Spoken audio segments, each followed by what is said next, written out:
Hi everyone, in front of me I've got POCO F7 and let me share with you how to allow unknown sources on this device.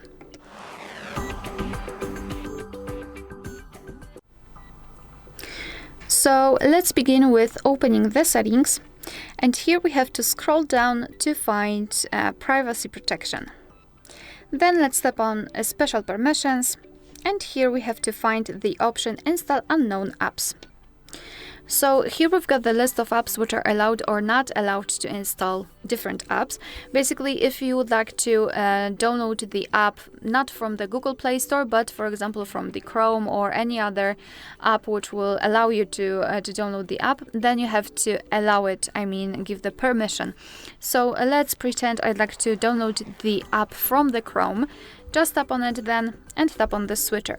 Now your device is informing you that you're doing it on your own responsibility because some third-party apps aren't verified by the developers, so you may put your data and actually whole device at risk. So remember about that and choose the apps wisely. Of course, you can always remove previously granted permissions, no worries. Mark this statement that you're aware of the possible risks and confirm it with OK. Now we can go back, and as you can see, the Chrome is allowed to install some apps. And as I said, of course, you can turn it off. Remove the permission, just tap on the app and tap on the switcher again. And after getting back, you can see that the Chrome is not allowed to install anything. Alright, so that will be all. Thank you so much for watching. Please hit the subscribe button and leave the thumbs up.